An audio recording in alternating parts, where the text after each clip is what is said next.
Hello and welcome to Being Anxiety Free. My name is Emma Upton and I'm going to be spilling all the tea on all of the ways that I have found to live my life anxiety free. It still blows my brain.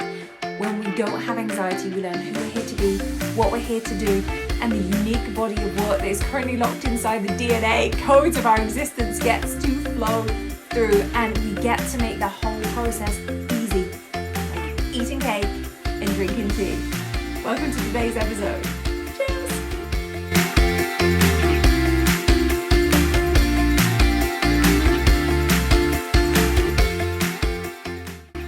Welcome to episode 14, where it's Feel It Friday today, talking about feelings. There's a doubleness to feelings, and it's something that I'm obsessed with. Luckily, I have an obsessive brain, so it's helpful.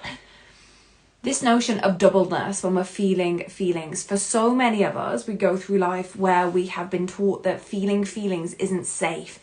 And most often that came from, it always comes from like really good intentions, well-meaning parents that don't want to see us upset. No matter how bizarre our parents are, ultimately, at the heart of everything, they don't want us to suffer. They suffered in ways that really spoilt their existence. And so, in their weird, convoluted ways, they go about trying to stop that from happening to us. They want to stop the pain. Well, that ain't the human experience, is it? We all know that this human experience is bizarre. It is painful in ways that we don't want it to be. It is challenging, especially if you're a parent. You don't want your babies to be hurt.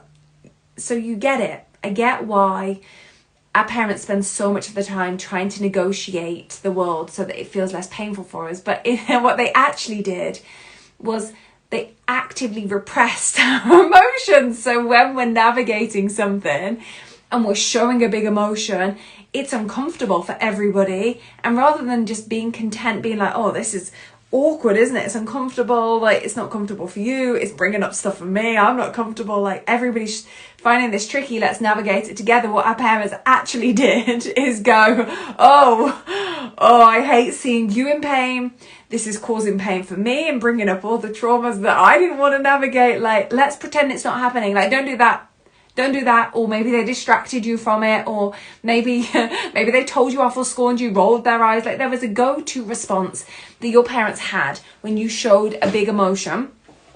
And that response was enough to make you uncomfortable enough. And they know you so well. They figured out what's the best go-to thing that cuts you off straight away. Like, as simple as an eye roll. Like, oh, this again. Oh, my dad's disappointed in me. Like, stop. What made him disappointed? Oh, I was having this challenge and it didn't feel good for me, and then I made him disappointed in me. So like, I'm not gonna show that. It still happens. When we break it down, what it actually is, what's actually happening to us is a chemical response. So something is happening outside in the world which triggers a thought, which triggers a Bob. We have a thought about it. Now that's regular because we're human and we're navigating this world. One thought and then we move on is fine, but Bob doesn't like one thought and we move on. He starts, so there's a thought and he links it to another thought like, oh, this is happening. Well, maybe what would happen if, well, I would say this. Well, if they said that, then I say that. And we go out on this merry dance. Then the trigger toad comes in. He has this response within us, which is a chemical response. It's a feeling towards that thought. So Bob's bouncing around with a thought which triggers a chemical response inside the body, which all a chemical response is, your brain literally saying, oh, this is the situation. Bob's going, we're going to die. Like, it's awful. It's the worst thing in the world. My dad's disappointed. Like, it's literally fight and flight. Run, save yourself. So Bob's having all of that, which your body's going, oh my God, go. It's happening. Go. And so it communicates the glands within the body to secrete chemicals to support us in these thoughts irrelevant of what's going on. You're telling, if you're having a challenging moment, you're telling your brain to tell your body the world is on fire, we need to figure this out. So your body's like, I've got chemicals for that, let's go. So it secretes the chemicals that it needs to support you in that. But there's nothing going on. We're just having a human moment, a human experience, which is challenging. So when we can recognize that that pattern's happening, so an emotion wants to be felt, something comes up in the world, an emotion wants to be felt, and then we have a thought about what that means, rather than just letting that emotion come through, which is what children do before we ruin them. When they're on the floor having a tantrum in Sainsbury's, they're just getting it out. It's not directed at anyone. It's like, I'm feeling a big something, it's not comfortable, just gonna get it out. What do we do as adults? Shh, don't do that. Handbags in, like, stop it. I'll go get you a treat if you stop. And like, oh, I have to stop this emotion. If I stop this emotion, I get something good, or I get scolded, I get scorned at, so I need to stop this emotion. When we recognize that that's happening and we're having a thought like, oh, I need to stop this, what's actually happening underneath, the energy and the emotion of it all is still surging. We're still having this chemical response to it all, but not just the feelings. We're now trying to navigate our brain, trying to shut them down. Oh no, this isn't okay. This is bad. When we feel this way, we get this response from the world. It's bad for me to feel this way. Let's shut it down quick. Can you see how much energy we're expending just to feel an emotion? So step number one is recognizing that this idea of like, oh, feel your feelings, that's great. Is navigating how to feel your feelings when you have got this medley going on underneath everything, where every feeling, every sensation that you have, your brain is desperate to interpret because it doesn't feel safe to just feel those feelings. You've had so many different experiences that have said to you, just letting this play out isn't okay. Just letting this go wherever it's going to go isn't okay. You need to figure this out. You need to squash it. You need to stop it. You need to do something. Disconnecting from that when we've done that for our whole life, because if we're not recognizing that we're still in the patterns of it, isn't as simple as just feel your feelings, because it's like, oh my God, but I feel like there's a bear that's going to eat me if I feel my feelings, because I tried that and it didn't end well. So no. Being able to recognize that dance that's starting to happen. That's why I'm so obsessed with these guys. Being able to recognize when Bob is there, when you're overthinking, when you're jumping around with the thoughts, being able to recognize when Toad is there, the feelings and sensations in your body, being able to recognize when Francis is there going, well, that's just bad. Feeling emotions is bad. Feeling emotions is embarrassing. Feeling emotions is something that you should feel ashamed about. Strong people, this is what we get a lot, especially the people in my world. Strong people don't feel their emotions. Well, if we just strip it down to it's a chemical exchange inside the body that just needs to work its way through, that feels loads easier, doesn't it?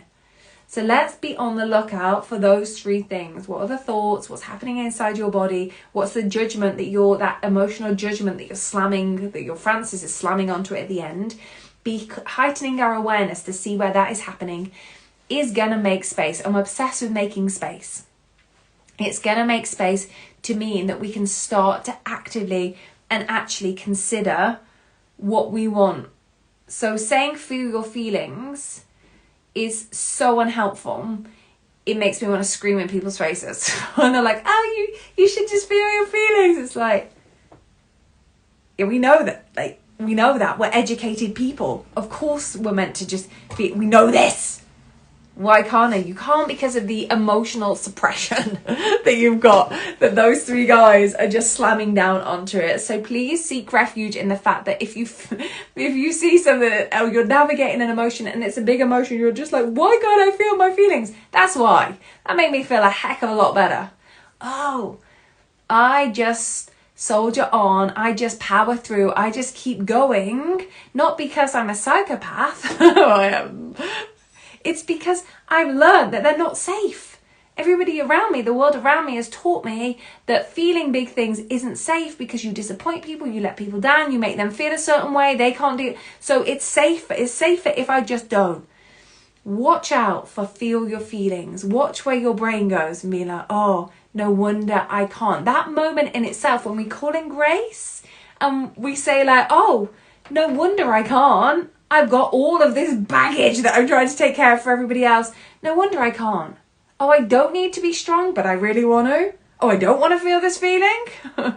Cool. Let me call in grace. The doubleness of this. So when we're looking at this big picture, feel your feelings. Yeah, but I don't know how. Cool. So hopefully that's given us some context on why we feel that way towards it. Making space to be able to see what our brain is doing when we can feel something underneath and we just want to squash it is huge. Making space so that we can feel our feelings and feel our emotions is huge. But there's a doubleness to this. So I learn at the beginning, oh my God, I've suppressed my emotions for all of this time. And there's new stuff that come up for me all the time. It's like, oh, I can feel myself suppressing this. It's a time and a space for me to allow this to come out. And later episodes on a Friday, I'll share different ways that I find really helpful to allow those suppressed emotions to come out. I'll share those. For different emotions, we need different things. But then there's this doubleness. So once I started to learn that this is a really important part of becoming who I'm here to be, so that what I'm here to do can flow through, I started to do that a lot more, and I felt really good. But what we have to balance, like, oh, this sleeve's really tight so I can't get it out. Like the middle path, what we have to balance in this is feeling our feelings, accepting that might not be the easiest thing to do, but learning to remember how to feel our feelings was also awakening an inner power. This is what I'm obsessed with. Awakening an inner power. It's like, yes, okay, let's feel the feelings, let's feel the emotions, let's get them out of the way. Because why? Because they are blocking the codes of my existence. I use a metaphor in the book. I use imagery, I use metaphors, I use all the things so that it's easier for my brain to understand. That's literally it. In the book, I talk about emotional bouncy balls. So when we don't feel our emotions, these little guys, or some of them are quite big, some of them are really small, but some of them are really big, they get in the way. To allow your conscious brain, the freaking gatekeeper, to let anything new, there must be some logic to it. This is your entry-level access point. Remember, this is page 199 if you want to follow along. Remember, the trio wants you alive. If you die, the game's over for everyone. Therefore, if the moves that I'm asking you to make hint a shred of sense to them, the promise of a clear tree root without broken branches, dope, or an unlimited supply of apples, that's what Francis loves to feed on, they'll grant ants access, and this makes the process so much easier. So that's why I use these bizarre concepts, these pictures, these images. If it's bizarre, the conscious brain is curious about it, it's interested in it, it's going to remember it. So these emotional bouncy balls, when we feel an emotion and it just comes at us with that kinetic energy and it hits us, we've got two options. Feel it with the intensity that it came at us. Some things are just like, oh, I just feel it, and then it's gone. Some things are like, oh my God, I feel like I've been shot. And you don't want to feel those ones, and you feel it, they move through. Children are ace at this. Watch really young children that have got parents that are trying to figure this world out. None of us have got it figured out. We're all squashing them in different ways, but watch them. They let it come out and then it's gone, and then they're just like, oh, let's all move on. If we don't do that, we get emotions stuck in us. You can literally feel them. If you work in energy, you know you can see them. You can see people, you're like, oh my God, you're holding things in your hip. That's where their energy is stuck. Or some people hold it in their throat. It's literally, you can see it on an energetic level. It's nuts. Those blockages are what I call code blockers. So the essence of who you are and what you're here to do already is. It's written in the DNA of your existence. It already is. The thing that stops us living our most brilliant, best life and spreading our work to everybody in the world who's meant to receive it isn't our lack of ability or capability. It's that there's blockers in the way, and emotional bouncy balls, they're code blockers. So if we are feeling, if the world is coming at us, which it will because you're a human, nobody gets to escape, nobody gets to come out alive or gets to escape the human experience. If those things are coming at you and you're not allowing them to move through you, they're stuck. They are blocking the codes of what you're here to do. So it's not about finding what you're here to do, it's finding like what's in the way. What are the code blockers? How do I release them? A really powerful way, whilst you are doing this, I need to stress this, learning to feel them in real time as they are coming up is everything. But the power, if you want to awaken that inner power inside you that makes no sense but gives you every answer that you're here to receive, it's awakening the inner power around them. It's the doubleness of being able to feel them, but also being like, but this is not going to take me down. I'm going to feel it. I might need more than a minute to feel it. And then let's friggin' go. Let's tap into my power. Let me show myself how powerful I am. How strong is this? Now, maybe an extra episode, I'm going to make a note after this, is about being strong and being able to balance, again, that middle path, that doubleness of being strong, but also feeling your emotions, because it can get really twisted. I know I was strong for so long and I was not able to feel emotions, and it all blocked the codes of my existence. So that's an episode for a different day. But being able to recognize that feeling and feeling it, and then being like, but I have an inner power in me that is so strong that nothing can take me out. I might need a breath, I might need a cry, I might need a minute, and yet I'm going to choose into action. I'm going to choose into power. I'm going to choose into being everything that I am here to be. When we get this balance, when we feel it, and we choose power simultaneously, sometimes we're navigating something so challenging, and we feel it and it takes us out. There are so many times when I've sat on the floor just hysterically, and it takes us out, and then we can rise like the phoenix in the fires. We're like, my power is here. Let's go. When we can balance the doubleness of this existence, we are unstoppable. Because what we're doing in feeling the emotions, we're allowing those code blockers to escape. They're not in the way. We get more access to the essence of who we are and what we're here to do. Then when we are able to stand powerfully and make the choices of like, I'm navigating this, but I can move, that's when it all comes into existence. That's when we see the synchronicities. We're making space. We're letting those code blockers go. We're allowing our code to come through. We're making space to take the action, to actually see the next step in the journey, to see what it is that we're being called to see what it is that we're meant to be doing next. When we can balance the doubleness of our emotions, the fact that we're a human, the fact that we're having this human experience, the fact that we're going through this human experience and it doesn't make any sense, whilst being able to tap into this inner power that is so insane, it makes no sense to this part of us. When we can do this dance and this balance of doubleness, I have no fear for you. I have no fear for me. I'm like, oh my God, they're so good. Let's go. Let's co-create. The stars are our limits. Like that. That is the balance. We're gonna find new things. And I find new things all of the time. It's such as the human experience that takes us out, that hits harder in our emotions than we would be expecting them to, especially when we're really established in this work. We're like, why does that penetrate me on levels that are incomprehensible? Like this, and it always doesn't feel like a big deal. Like the whole world is just carrying on and you're like, why am I drowning? Everybody else is navigating this. Why am I drowning? They're busy being strong in the main. You were that person once. I was that person once. No, nothing's fine. I'm strong. I'm just navigating it. And you're drowning and you're like, oh my God, this is so big. There are so many emotions. I'm navigating this and it's taken me out.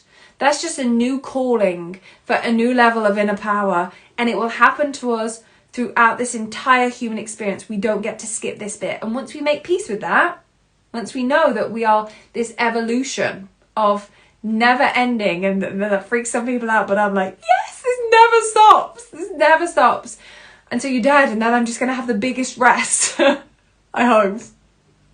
It doesn't end. We don't get to skip this bit. So when we can balance the doubleness of it all, we have won and we get to keep winning. And every time it's really tough, we get to awaken into a new kind of inner power, and it takes us to a new paradigm over and over and over and over. And I don't know where the limit is, and I don't want to. It just keeps growing and it's amazing.